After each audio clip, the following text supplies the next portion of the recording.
Tonight on the Goblin's Corner. Terrain Series, Part 4, the Taiga Forest. That's how we roll. That's how we roll. That's how we roll. That's how we roll. That's how we roll. That's how we roll. That's how we roll. That's how we roll. That's how we roll. That's how we roll. Welcome to the Goblin's Corner. My name is Eric. And I'm Matt. And tonight, We're doing Part 4 of our Terrain Series, the Taiga Forest. that's right, Taiga Forests, something you probably haven't thought of much, if at all. And we're bringing you this unique terrain because A, it's really cool, and B, It is vastly underserved. that's right. So we're going to bring you a unique terrain series you can use in your TTRPG of choice, along with, obviously, what is it, and some storyline options and various other things that we can throw at you. But Sure. Before we get to that, Got a question of the week, man. all the time. So I'm assuming we're on topic this week, so we're going to do a Taiga Forest related question. We are. Excellent. I'm going to make it simple, though. Okay. If you're going to create a person, place, or thing specifically for a Taiga Forest setting, what would it be? Well, I know what it's not going to be, Okay. and then I'll work my way into what it actually is be. So we've already got frost toads. Right. So I can't do that. I would have done a can't do Mr. Mr. Toad. Toad, No, right. a woolly toad would be hilarious. Fair. A giant woolly toad. Like You- instead of a horny toad, a woolly toad. A woolly toad. Sure. And then that's amusing because I also see a dire woolly toad. It's got like horns on it, Sure. but I think a gigantic Arctic rabbit would be hilarious. A dire Arctic rabbit, but instead of plates on its back, hmm it still has tusks, by the way. But Sure. instead of plates on its back, it has leather padding. Right. Because it's got to be able to move freely. Yeah, so And bony plates wouldn't keep heat in, I wouldn't not think. at all, but leather. Sure. And plus, when you're riding it, nice leather seating, Mm-hmm. because you're going to grip it by the ears and ride this damn thing into the boreal forests, which is another name for Taiga Forest, guys. So imagine a car-sized rabbit, I'm for it. giant feet, Volkswagen did that. a giant rabbit. A car set. There's a Volkswagen Rabbit. It was a. Oh, now I got the joke. Thank you. Catching up to speed here, guys. Sorry. Good on you for that, by the way. Thank you. Yeah, that was nice. So imagine a giant rabbit that you ride, grip by the ears. It's got big scythe-like tusks because it's dire, Sure.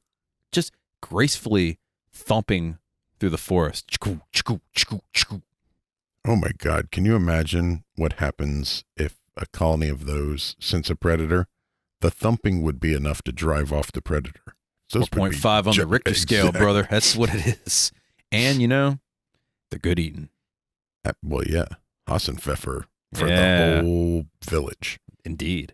All right, so that would be my answer, bringing to the Taiga Forest. Now, what would yours be? And as you mentioned, it could be a person, place, or thing. Okay. So mine's going to be Baba Yaga's cousin. Baba Yaga's cousin. Okay. Right, so we're going to go with like Baba Lala. Baba Lala. Yeah. Okay.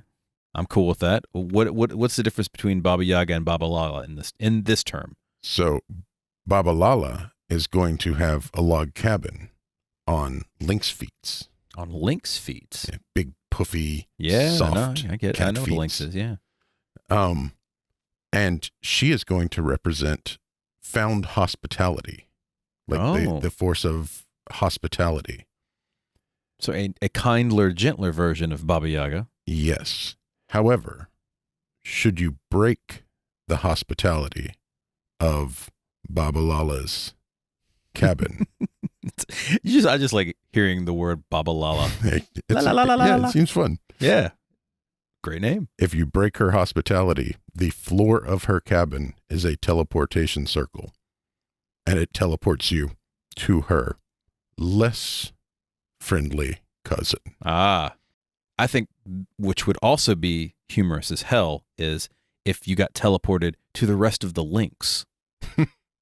This is a footless lynx Yeah. that's fed by people being rude to her. Yeah, you show up spite Babalala, you get teleported to the Hungry Lynx. I mean, doesn't have any feet to catch you. Doesn't need to if it's as big enough to, carry a house. Right. So think about that. Something to think about. Yeah. Are you the owner of a lynx, or perhaps you're in the hospitality business? Write to us, info@goblinscorner.com, or you can reach me, Eric at goblinscorner.com, or me, Matt at goblinscorner.com. And of course, you can find us on all the things. On the internet and sometimes in person. It's true.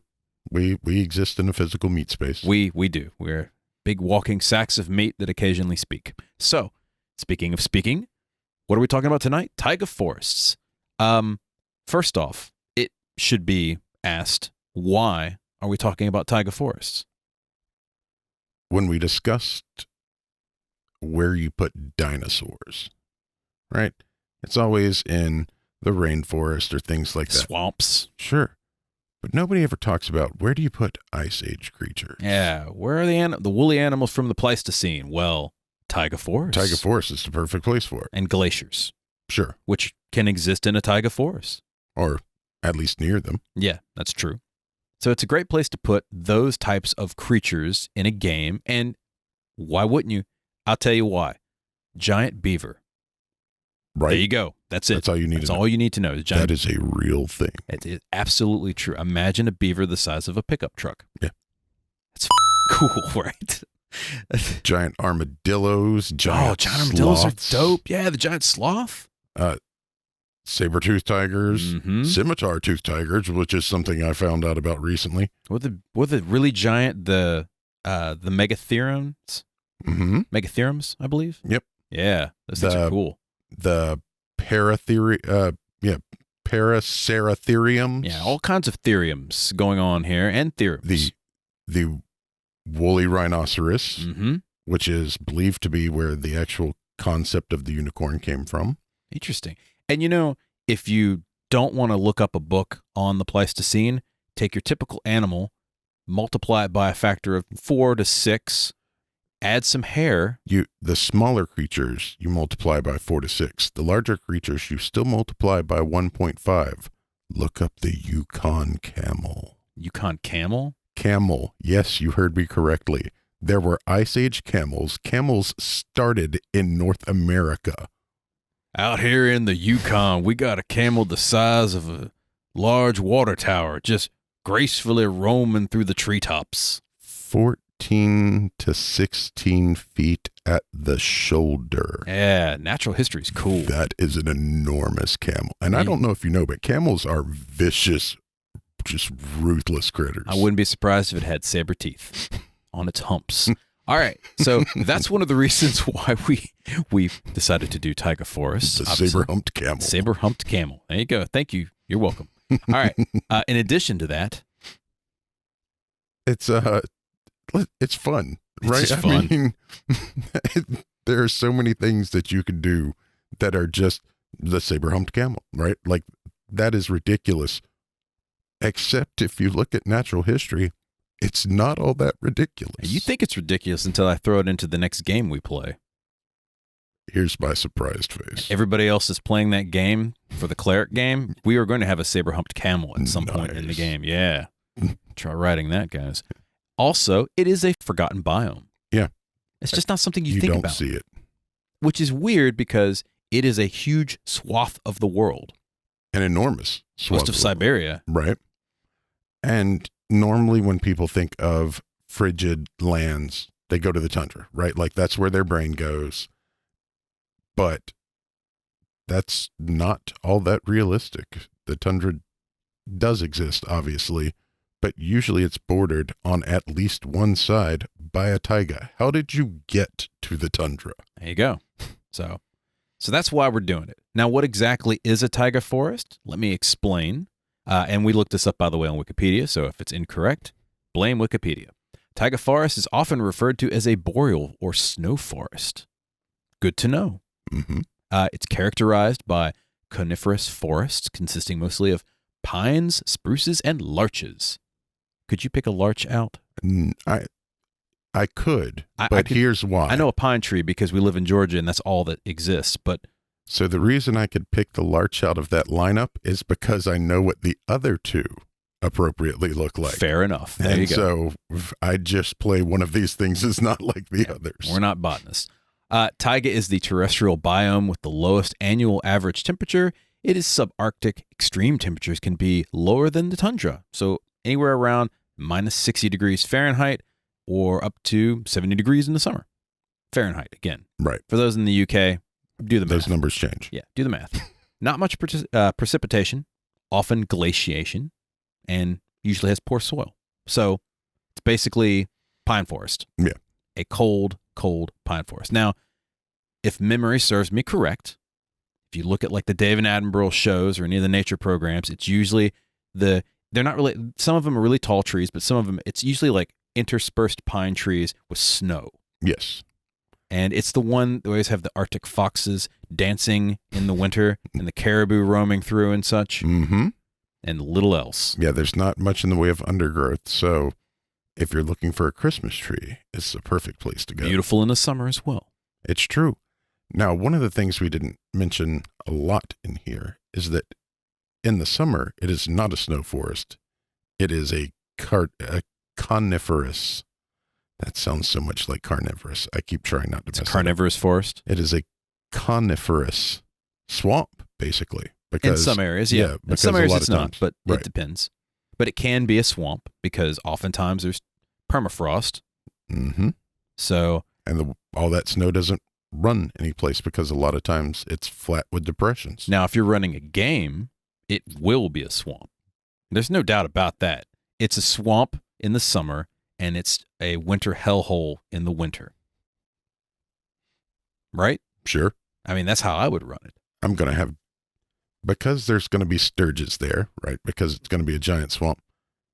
So let me talk to you about dire bats real quick. Dire bats, yeah.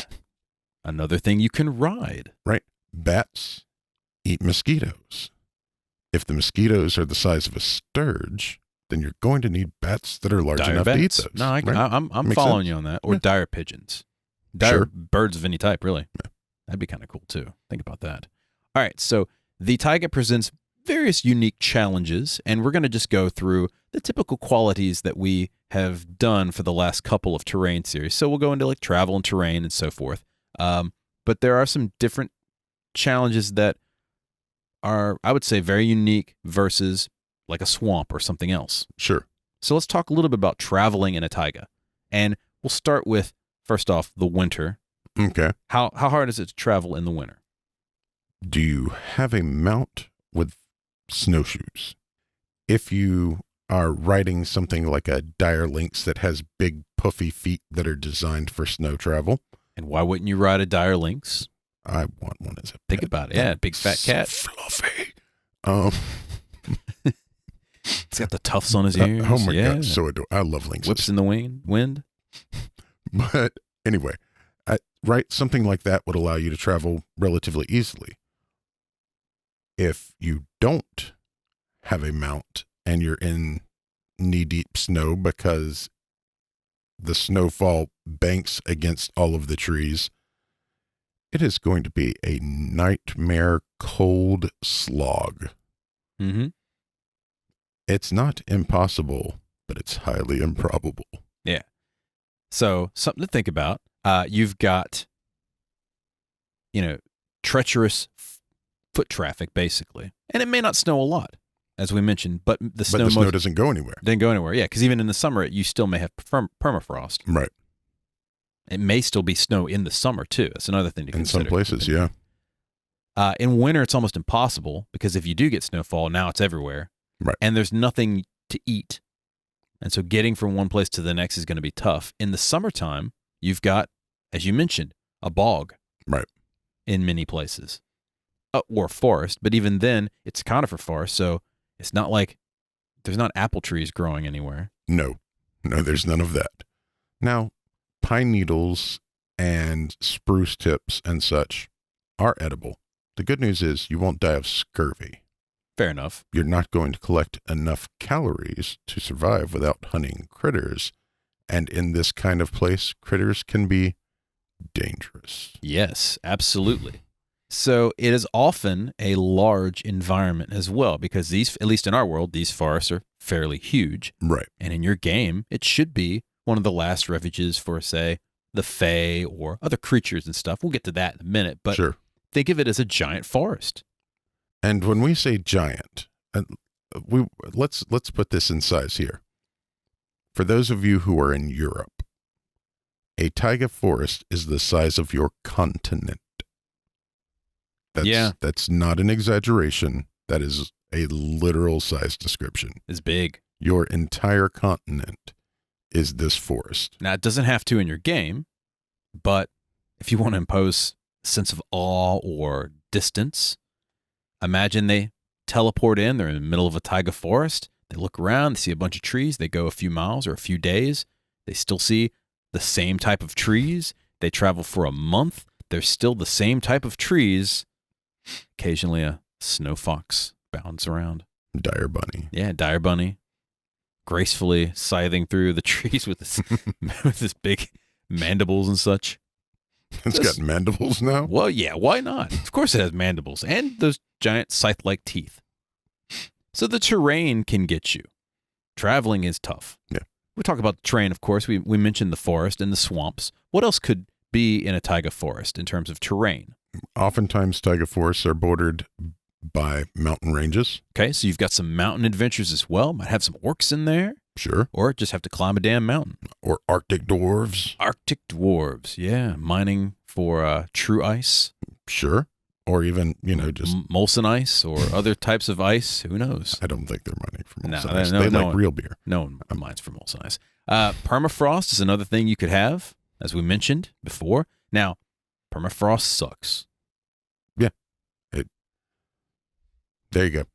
And if it gets heated up, it could literally uncover anything, Yes. which is cool. We pardon get the to that pun. a little later. Pardon the pun, but yeah, so think Fair. about what it uncovers and such. What else could exist in this area? Bodies of water. Like you could have shallow lakes that are enormous. You could have rivers that form with the first thaw. Mm-hmm. And that could happen in a flash flood style speed. So first day of spring, you guys are tromping through the snow. Next thing you know, mudslide. How fun is that? Well, Fun for the DM, right. Yeah, not for you, not for the players. Other natural dangers include, of course, the cold, because it's cold. depending upon your game, you can rock the hypothermia rules. Sure. You could do cold damage. And actually, one of the things a lot of people don't think about is, I don't know if they changed it, I'd have to look it up, but the lowest level of endure elements is -30. Mm-hmm. It gets down to -70 on the taiga. Yeah, so you're still screwed. Got to wear some winter gear, man. Yep. Can't Oh. be. This actually reminds me of something. I don't know if you know this, but when it gets cold enough, trees can literally explode. Certainly, pine trees do often. Yes. And since this is a coniferous forest, you could just be walking along, accidentally bump into a tree. I'm going to need you to make a dex save, because if you bumped it too hard, that tree might literally shatter. Which is awesome. So you're walking through a death trap of shattering trees. Yeah. And you ever been hit by a tree?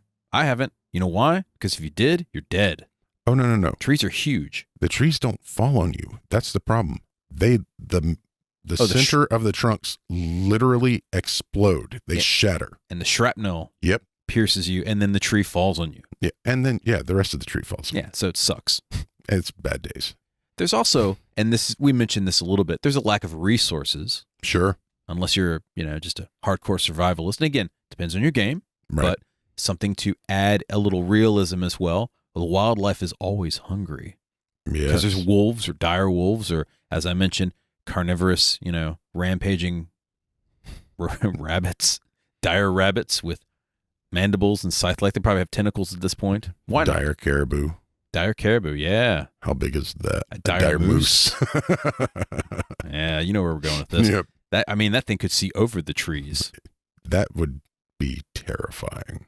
Now, You know what I would do? I mean, you're talking 20 foot tall at the shoulder. You at that kill point. it, you skin it, and then you animate the skeleton, and you have a mobile platform. Sure. It's an AT-AT at that time. Yes, At it that is. It's point. giant, literally an AT-AT. Problem solved. There you go. What other natural dangers do we have? We talked about the cold and the lack of resources. Bringing Star Wars to your Dungeons and Dragons. There you go, guys. But in the summer, you, once again, every issue that comes with a marsh is going to come with this, only colder, Mm-hmm. right? Because all of this is thawed snow.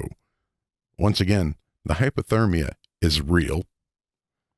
The good news is your paladin will probably die of hypothermia before he drowns in the swamp. That's a good point. And there's bugs in the And- summer. But like I said, sturges, right? I want dire bugs also.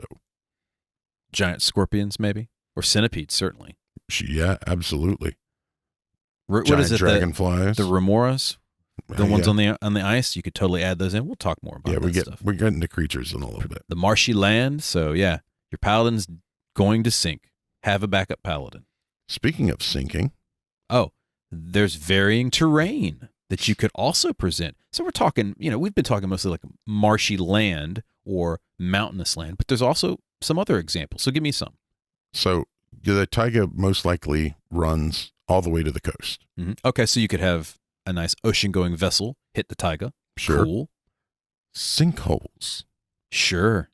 in the places when you do have thaws, all that water has to go somewhere. And if you've got limestone deposits, you've got sinkholes. Could also be complete permafrost for, say, several years, and then you get one warm summer, and that was all ice. Mhm. Next thing you know, the house is gone, or half the village. Yep. Which is kind of neat. We mentioned mountains Sure. But you're also going to have fields. and just straight up other forests. Yep. So you could have a mix between all of that. And we should say that it's kind of like the bridge land between various other environments as well. And it doesn't completely lack deciduous trees. It's just there are far fewer of them there. Sure. And if we're incorrect, not too bad. This is a game episode. How would you survive in this harsh land? Pack a bunch of food in. Sure. But, we discussed that, right? Like, how do you find food when the ground is freaking solid rock and there are very few trees which are going to create food? Like I said, yes, technically there are trees that you can eat bits of, but that's not a lot of calories. Now, you might have cranberry bogs Mm-hmm. when it warms up. Like lingonberries are wild cranberries that grow in very cold environments. So you might have some things like that. You've got cloudberries and salmon berries. Snogberries. They taste like Snozberries, snogberries. Yeah, sure. snozberries. Yeah. Sure. See, this is what happens when I get too realistic. Yeah. Now, shelter is often non-existent. Right. Because, conifers kind of go out, but they don't really provide a lot of wind cover. I've actually seen what you do here. What you do here is, Just cut the trees down and burn them for wood. well, are you going to hit that tree with an axe at -70? Oh, good point. It might shatter and I'm going to let you do that. explode in your face. Oh, Pardon me while I stand over here. see, those moral quandaries. Send the paladin over there. He's going to die anyway. Man, I'm going to let the barbarian throw an axe. Fair enough. Yeah. Get the barbarian to do it. That's what he's good for. He's got an axe anyway. He does. Every one of them does. Even the ones that rock the sword, they've got an axe. Like, I mean, you should have a throwing axe. What are you doing for a ranged attack while you're closing? Good point. Or a throwing hammer for that matter. Just something to throw. So what shelter would you do? I would no, that was what I was going to say. Have the barbarian cut some trees down? If all you do is you clear out a couple of the bottom branches and then stay behind the snowbank that's already there. And basically use those branches to create the rest of the shelter. Nice. There were hand movements that went with that, so Well, you the should watch YouTube on the people, video. yeah, you get to see it on YouTube. In addition, you might have some caves if there's mountains around, but oftentimes those caves could definitely be occupied. yes. Now, You they could be should- occupied by standard animals in the game. Sure, Bears, but wolves. at that point, they're going to be smaller caves. Sure. Probably not large enough to house a whole party. And Or- any cave that's large enough to house a whole party is probably going to house a large creature or several Or smaller pissed off creatures. cave bear. Yep. And finally, the weather is also a unique challenge. Absolutely. It's cold and windy, Right. might be briefly warm, and then it's filled with bugs. What else do we have potentially in store for us in terms of weather? Depending on where, right? You might have fogs that pull in off of the ocean, Transporting you to Ravenloft or other vile locales. or it's just a freezing fog and it turns into very bad times very quickly. Oh, that would be, that would really, now everybody's damp and frozen. Yep. We talked about snow and wind, Sure. but you could also get, Ice storms. Once again, pulling off the ocean where the humidity's building up and then comes out over that frigid wasteland. Now, these are going to be rare occurrences. This should not be something you do on a daily basis because it's a low precipitation area. right. But in your game, maybe it isn't. It depends. Again, use some of these to spice up the drama in Sure. your game when they're marching through the taiga. Or if they're in a druid's area that doesn't want them around, the druid just makes it precipitate because they can. Yeah, make it so. So dying of exposure is definitely something that can happen. Yes. In addition to unique challenges, we have all sorts of fun, unique creatures that you can use. And it should be noted, obviously, mammals, because they're warm-blooded, would most likely be in the taiga. Sure. So, hares we mentioned, and foxes, and wolves of all types, and bears, oh my. You got some moles that dig around under the permafrost. Yeah, get a little mole action on them. Yeah. Sure. But you can also go crazier than that. I mean, in my fantasy campaign, throw some lions in there or some snow tigers. Yes. Snow leopards and Yeah. snow tigers. That would be kind of cool. Birds of all types. Definitely vultures Sure.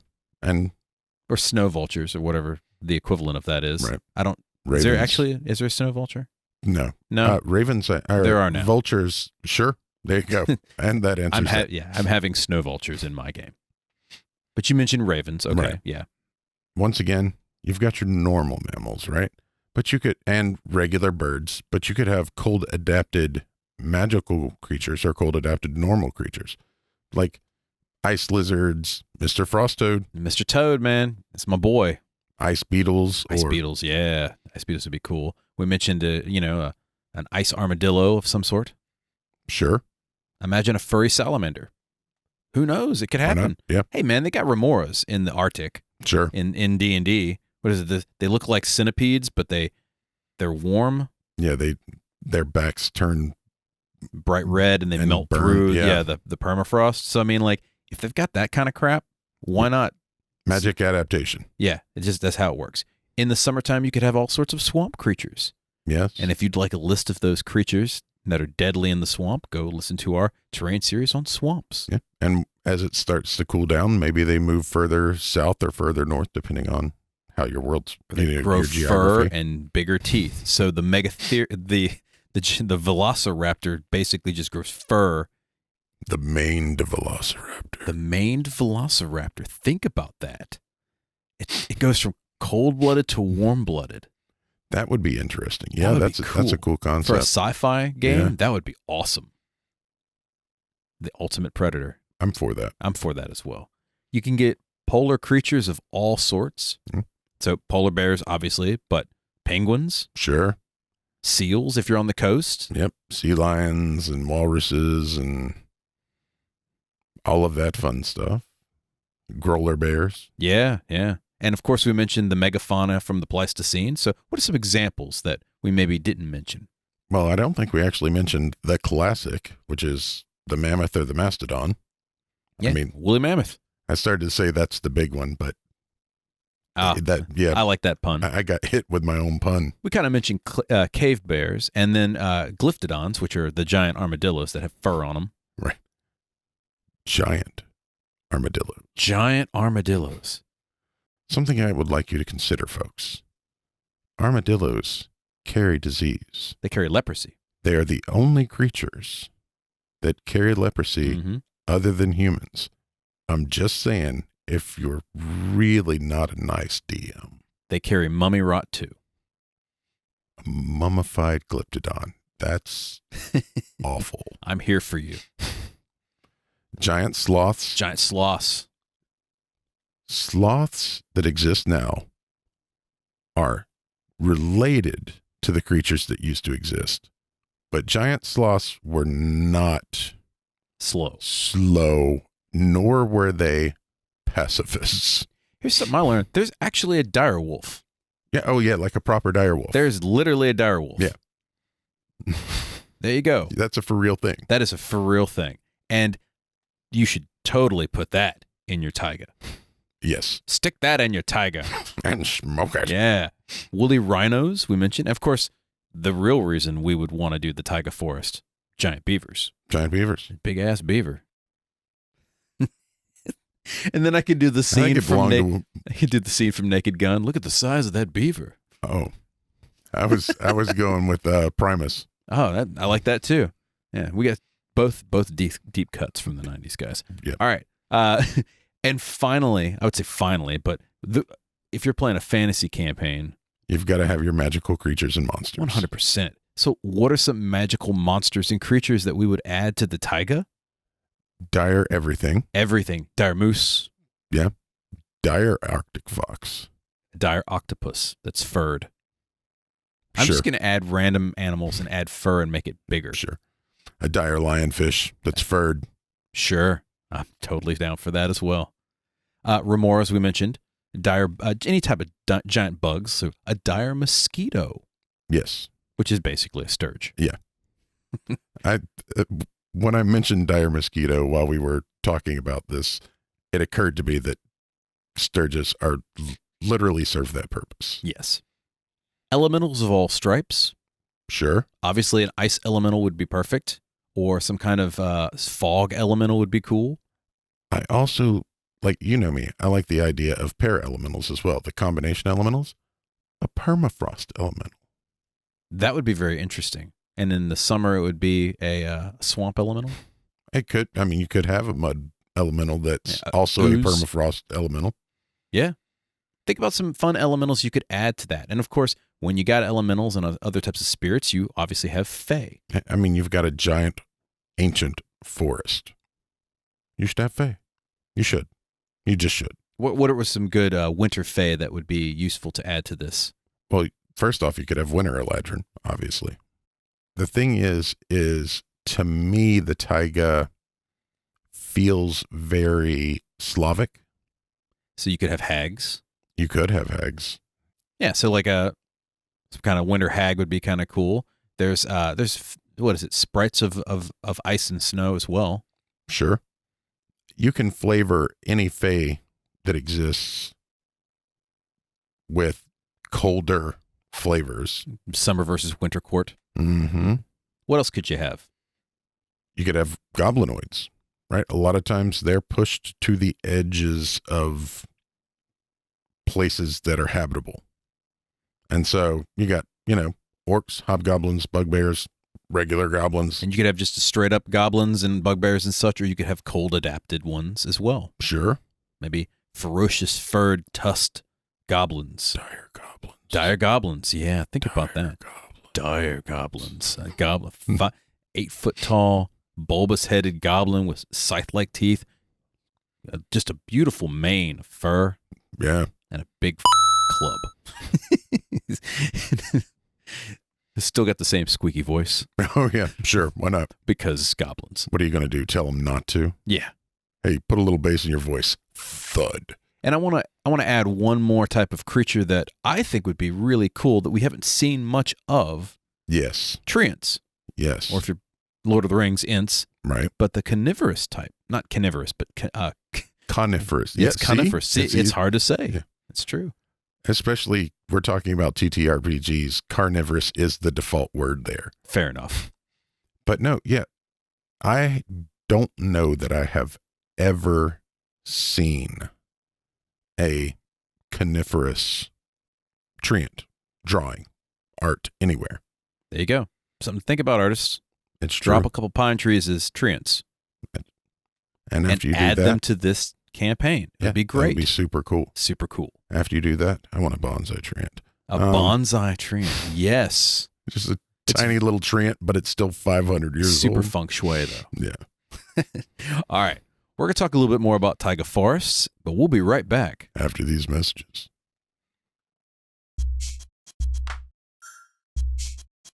If there are any topics you would like us to cover, goods or services you would like us to review, or if you would like to sponsor an episode, we would love for you to contact us at info@goblinscorner.com. And we're back. Welcome back. So we're talking Terrain Series Part 4, Taiga Forests. Indeed. And we were just talking about some of the dangers and challenges of the natural environment of the taiga, or the unnatural environment, depending on how you're playing. Sure. As Some well of the as critters that inhabited it. Also natural or unnatural. Sure. And so now I think it would be a good time to maybe talk about what else lives in the taiga. So let's talk about some unique cultures in the taiga forest, or the boreal forest. I think you could easily find some hunter-gatherer style societies, whether large groups or small. Yeah. Since we're going Pleistocene, I feel like Neanderthals. Neanderthals would be great. And what a great hunter-gatherer society that would be. Yeah, you could absolutely mix and match that. Now, 3rd edition had, was it Frostburn? Yes. So you could take those rules and bump them up to 5th, or if you're already playing 3rd, then it doesn't matter. Right. And if you're playing something else, you could look up those rules and maybe adapt them to your game as well, if they don't have those rules. Or you could literally just look up Neanderthals and hunter-gatherers. Toss them into your game. Yeah. Which is also fun. And I think that would be kind of a cool thing to play because, again, it's just, different culture, right? Right. I mean, granted, they were human. Yeah. But they were a different type of human. Yes. And we're all still a little bit Neanderthal. That's true. We do all have a little bit of that in us. And if you don't believe me, you can talk to Nat Geo about it. Yeah. What else we got? Nomadic traders. Like, you might have people that go from group to group to group to group, trading as necessary. And hunting caribou, or hunting the sized, mandibled, giant dire rabbit. Yes. The saber-humped camel. The saber-humped camel, yes. Whatever. The furry flump. Yes, the woolly flump. The woolly flump. You're welcome, guys. I want to see a woolly flump as well. Although if they're hunting the woolly flump, they're going to hell. They are going to hell for that. Something to consider in terms of cultures, the Norse. Yeah. Viking culture. Yeah. I mean, it fits right in with that. Of course, it does in the Arctic or even on the seacoast as well, but why not throw a little bit of that in there? Yeah. They might ply their trade along the river banks. I mean, it's not like the Vikings didn't use rivers also. That's a good point. And you can also make your own species or culture for the taiga. So think about, in terms of if you're going to make your own, how have they adapted to the taiga? And then is there some sort of place that you can put them in the taiga? So against a mountain or a forest or even a cave? Sure.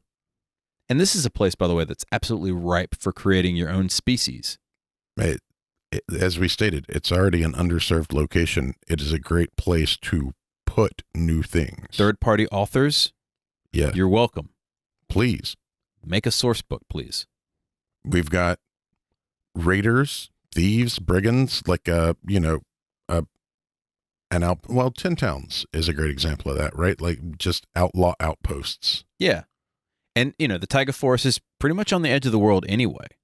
It's right before you get to the tundra, or even right before you get to just ice. Right. And so from a storyline perspective, this may be the last forest. Yeah. Before there's just a gigantic expanse of nothing. Yeah. You could have literally giant glaciers. So ask yourself, when you have raiders, brigands, thieves, or just any type of criminal, or honestly, people on the run of any stripe, what are they hiding from? What are they running from? Right. And then how do they survive where they are? Is it by magic? Is it because maybe this is a trade route with, I don't know, maybe people hunting seals or something like that? Or maybe it's on the coast and it's the last refuge? Maybe this is a criminal outpost. Like, people come here to hire criminals to do things, and this is where they return to. Yeah. Like, maybe they aren't hiding from anything. They're training. This is where they live. They're training. The best criminals on the planet come from right here. Yes. I like that. I like that idea. Yeah. What's your export? Mostly criminals. Yeah. it's kind of cool.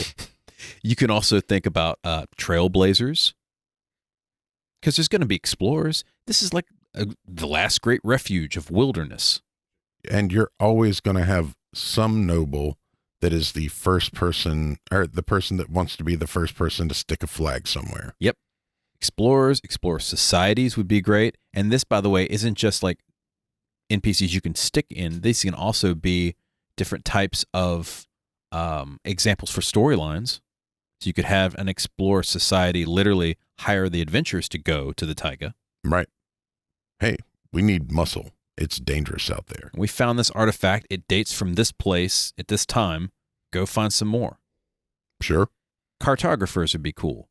Poachers, hunters. Wildlife film crews.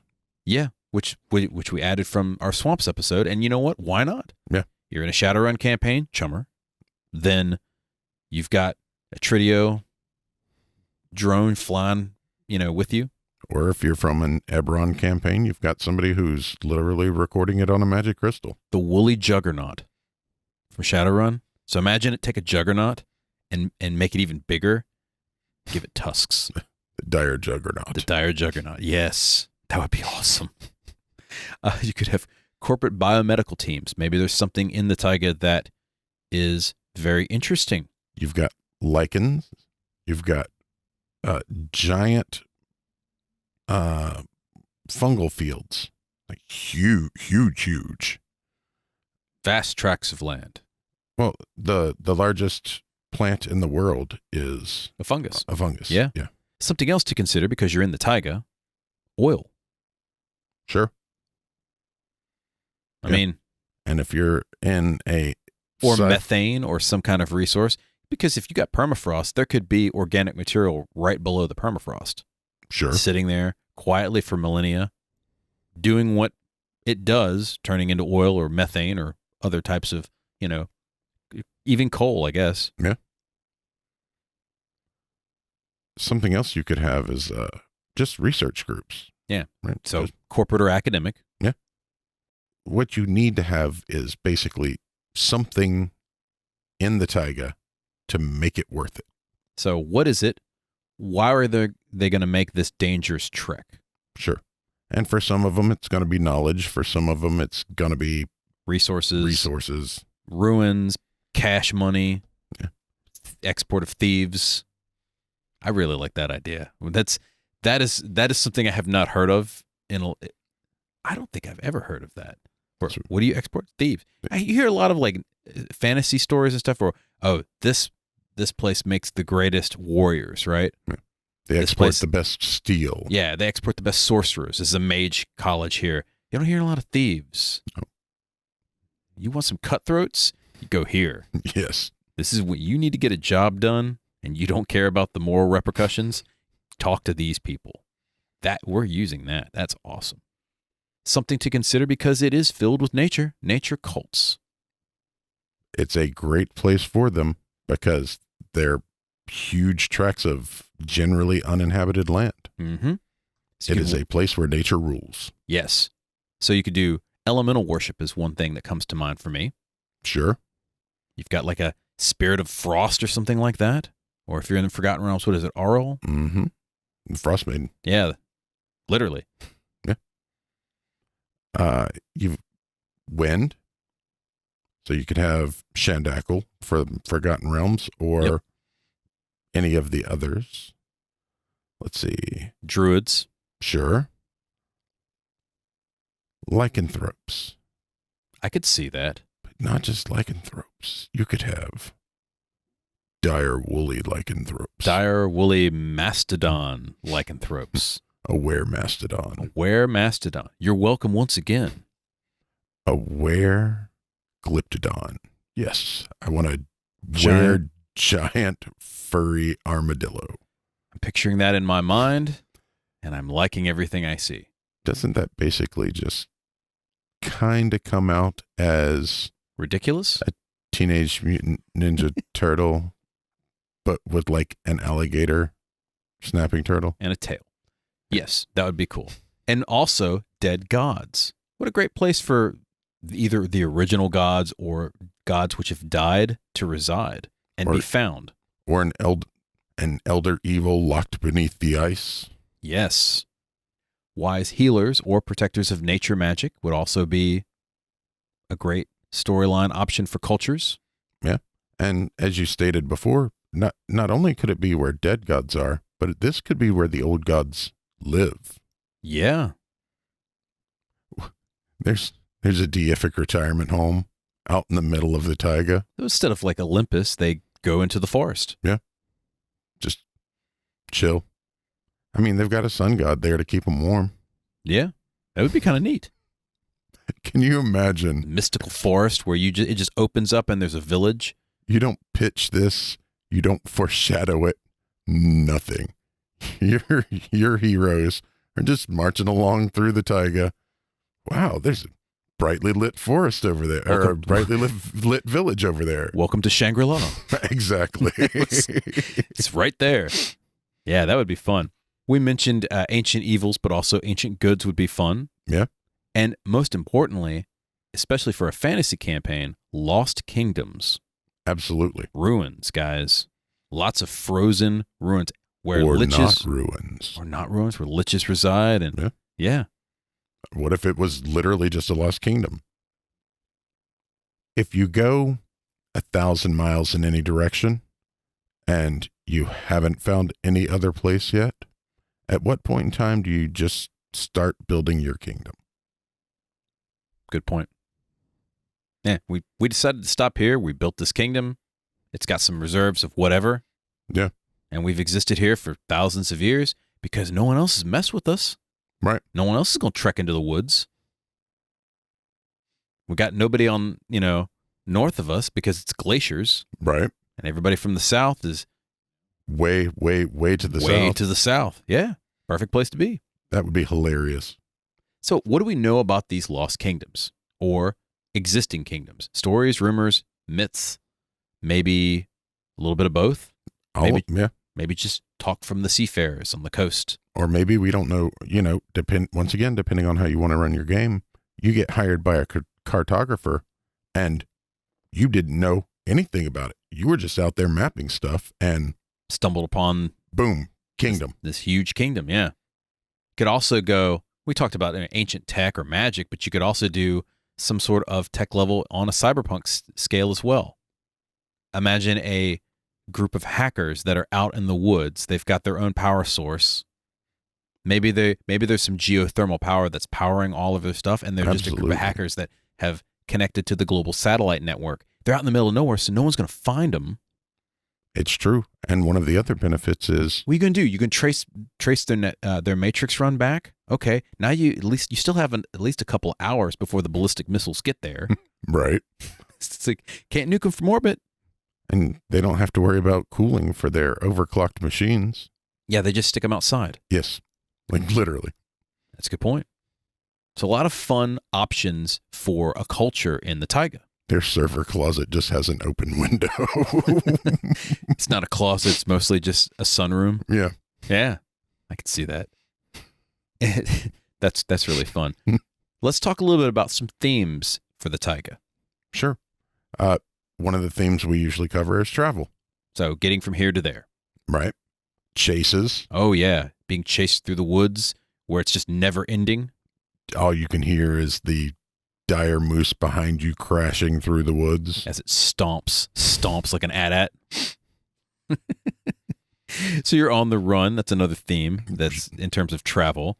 But also, and again, we mentioned this mostly, exploration. Absolutely. You're on the hunt or being hunted by something. But what if you're being hired as basically like a safari guide, Oh, that would be cool. right? And you stumble upon the cult of lycanthropes, and now you were on the hunt for something interesting, and now you're being hunted by something very interesting and interested in you. The cult of the dire wolf is bad enough, but the cult of the dire moose is a terror to behold. Yeah, but the cult of the dire armadillo, the cult of the glyptodon lycanthrope, that would really suck. They're coming at me from everywhere. They look like just mounds, furry mounds, teeth. So those are fun. And of course, survival is always a great option.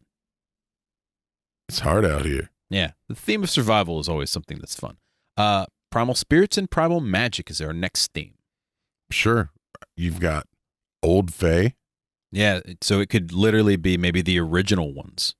Maybe this is where the world bleeds through. Yeah, this would be a great place for naturally occurring portals to the Feywild. Yeah. We talked about druids. Druid groves would be cool here. Pun intended. The Norse pantheon. Sure. It's also a place for portals to and you could Asgard you could go Inuit or Slavic or I don't know, like some Mongolian. kind of Mongolian. Yeah, any place, any of those types of mythos if you want to incorporate that into your game. Or you could just go straight fantasy and borrow, like a buffet table, different elements to make your own deities and such. It's true. We have done that before. Yeah, well, not just that, but we have an episode for it. That is also true. Consider maybe original archetype artifacts. Yes. Now, we mentioned in a previous episode again the concept of the first torch. Right. What else could be incorporated from that kind of idea? Think about that for your game. You may, as we discussed, have literal Neanderthals here. What if they have the first tools, the first spear, the first axe, the first atlatl, and the generations of personification and item worship? What has that imbued into these items? Yes. The concepts of cold, heat, wind, and wood. Another great theme to run on. Yeah. We also have the elements in general. So we talked about survival, obviously. So dying of exposure is an easy theme to run with for a horror campaign or for, honestly, for any campaign. Sure. But you've got starvation. Oh, yeah. Sacrifice. The concept of sacrifice. Maybe you can't get there unless you sacrifice something important. It doesn't have to be sacrifice of people, although that's an easy one. It could also be something just in general sacrifice. What did Terry Pratchett say? The dread algebra of survival. Yes. The concept of hardship or stoicism. Sure. So having to suffer just to get to a point, or suffering leads to wisdom in many ways. Hardship leads to wisdom. One of the concepts that we have down here is the concept of the living eternity. Okay, what do you mean by that? If you are in a taiga and you are going from one end to the other without a means of transport, right? You can't teleport or what have you yet. Okay. Every day is going to look like every other day. So it would be just never ending. Yeah. If you think about when people crossed the ocean on sailing vessels, right? The endless expanse of water from horizon to horizon. That same concept, people actually going mad from it, that same concept would apply to this particular landmass. It would be like a Wheel of Time novel, but you're playing it. You're walking in the forest. You're still walking in the forest. You're walking in the forest. And still walking in the forest. Not in the desert, but you're walking in the forest. I get it, yeah. Yeah. Because everything looks like everything else. Yep. The concept of getting lost and wayfinding would be tough. Imagine... Can't get lost if you don't know where you are. Well, no, that's not true. can you imagine having seen so many pine trees that the sight of one birch tree brings you joy? That would be an interesting thing to describe and have your players react to. If you could, as a storyteller, like masterfully describe that scenario and how your characters feel, or maybe have your characters talk about how they feel, that would be really cool to bring something up like that. In addition to other concepts, we've got the concepts and themes of old worlds. And there's a lot of different things to choose from. So civilizations lost in time. And that could literally be, they're literally lost in time. Right. We talked about portals to other worlds. I mean, hey, maybe this is where time is frozen. Sure. It literally gets cold enough that time stops here. Yep. Which could be why you have Neanderthals. That's very accurate, yes. And dire everything. And dire everythings. One of the things you can talk about, we talked basically about civilizations lost in time, but what about horrors that are barely underneath the surface? Something lurks beneath the ice. Yeah, so like absolutely. The Thing. Yeah. Yeah, I love that. Fighting back the darkness. Sure. So maybe some kind of evil. I mentioned the Lich, right? Like an evil Lich in the frozen north. That'd be kind of cool. I mean, Rime of the Frost Maiden ran with that concept pretty well. What about literally, not figuratively, but literally hibernating evils? Just resting, waiting for their time to wake up and destroy things, like the Tarsk. Sure. Maybe it's something that is, as we talked about, locked in ice, and all it's going to take is one particularly warm summer. Or an axe. The concept of cave life would be kind of cool. Sure. Or just cave civilizations would be really neat to explore in terms of themes. Ice shrouding the world. Now, this is some which was, again, explored in Rime of the Frost Maiden. Yeah. She was trying to cover the world.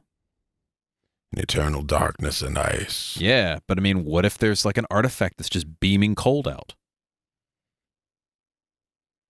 Could be fun. That would be lots of fun. The Ring of Winter. Yes. And then the concept of things buried. Just in general. Yeah. All sorts of things. Go metaphysical with that if you want, or you could just be literally things that are buried beneath the permafrost. Or little column A, little column B. Little column A, little column B. Finally, we've come to the theme of time and space. That's right. So what do we have for that? Impermanence. Okay. So one of the easy themes for this is impermanence. And that's because things that are built on permafrost tend not to last great amounts of time. Especially with climate change. It's true. But just in general, with the ground constantly moving, foundations tend not to be happy. It's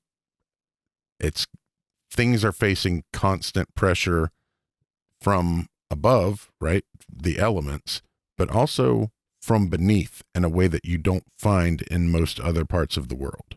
Yeah. And that's an interesting concept to explore. We also have a Deceiving Environment, which you mentioned a little bit about, just a whole, everything looks the same. Mm-hmm. And for a Feywild campaign, this would be great. Sure. Because it's literally just a giant hedge maze, but with conifers. I think that would be choice. And throw up, oh yeah, you come to a snowbank. It's the same snowbank you guys were at. And you find out you've been making circles for 3 days. Sure. That would be lots of fun. It screws with the compass. Like maybe the further you go, it just points you back to that same spot. That'd be a neat theme to explore. And then also the bridge between worlds, because as it is a bridge between the southern areas of the world and then the Arctic. It Right. could literally be a bridge between worlds. Literally, figuratively, metaphorically, and metaphysically. Yeah. It's a busy place. Imagine you walk into the taiga and you're now someplace else in the world or on another world. As we said, it would be a great. So obviously, as we mentioned, be a great place for the Feywild, but it would also be a great place to enter the para-elemental plane of ice. Yes. It would be a great place to enter even possibly things like the deep ethereal, where a world of ice is forming. Or Stygia. Yes. Frozen Hells. Yep. There's lots of things that could. Carcery. Yeah. You could go to Asgard. Sure. Why not? So lots of different options for that. Speaking of options, we've got a couple story options as well. One or two. So these are just some examples that you can use to kind of get the ball rolling. And I'll let you go ahead and start off first. And I think these, by the way, are great ideas. Just if you want to have something in the taiga, here you go. So one of the things you could have, because it can be an icy environment and at certain points in times a swampy environment, you could have a clash between a silver dragon and a white dragon. Sure. Or a silver dragon and a black dragon. Or all three. Or a white dragon and a black dragon. Or all three. Yeah. Battle of Dragons. That would be nice. And if you pick one of them to back, if you're a good party, theoretically the silver, then you get a split of two hordes. Right? Because if you're assisting the dragon to beat the other two dragons, then payment is required. Yes, indeed. A group of dwarves hires the party to seek out a lost kingdom. Absolutely. Easy peasy. Yep. All you got to do is search that whole mountain range. You'll find it. Go find it. Go into that Taiga Forest and find it.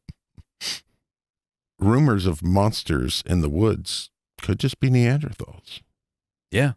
They were looking for the abominable snowman. Now you've got Neanderthal. Yeah. It's just a Neanderthal that was wearing an Arctic fox fursuit. Human frontier town encroaches on the never-before-seen snow elves. Absolutely.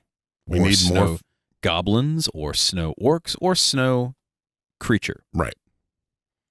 But what we need is more flavors of elves, Eric. No, we don't. No, we don't.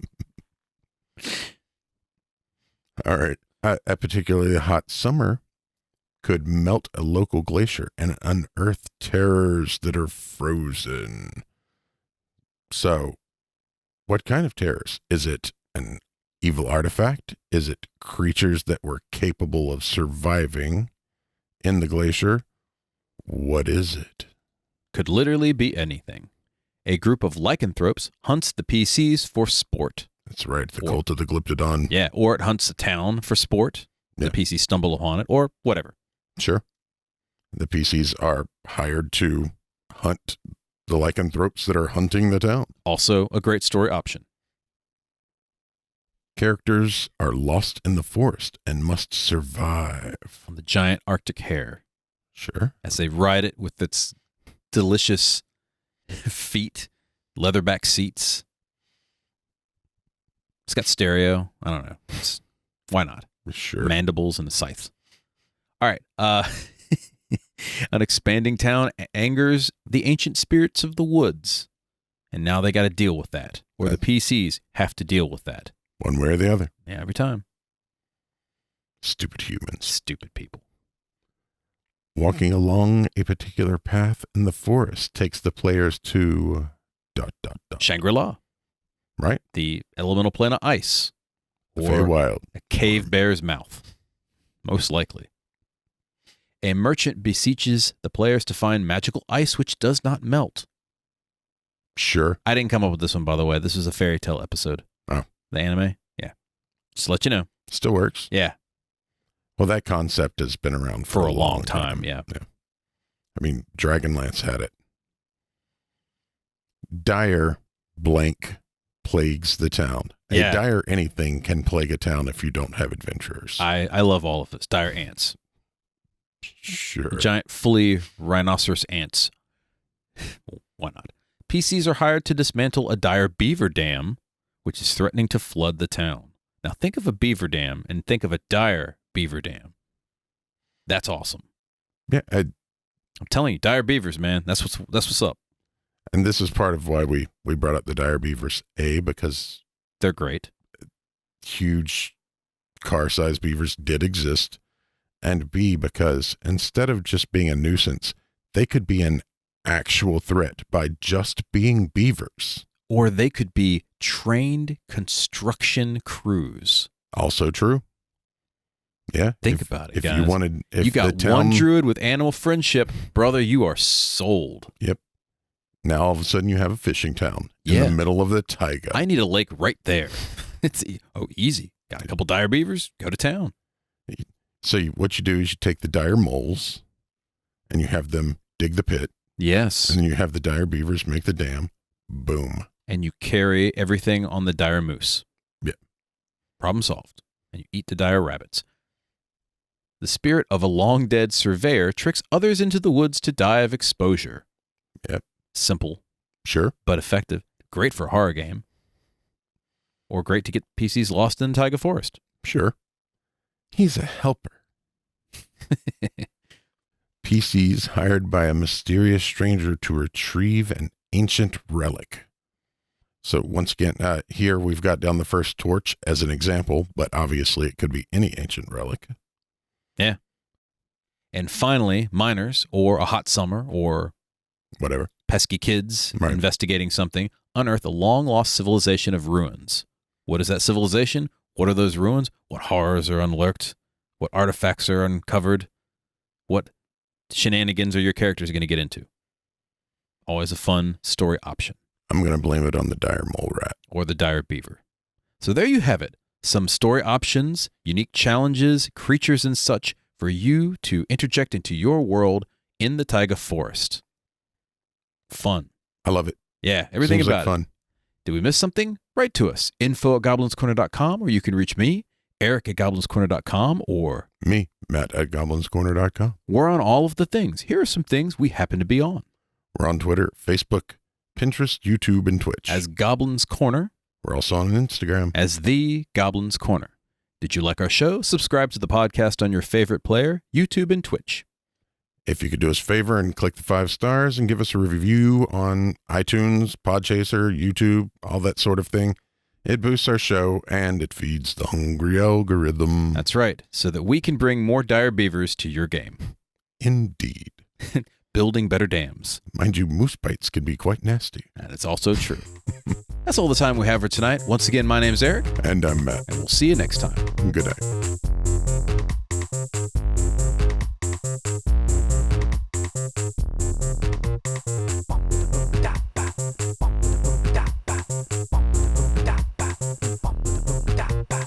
The Goblins Corner has been written and produced by Eric Holden. And Matt Staples. D20 did our music. And this is, in fact, a subterranean production. Your voice is so low.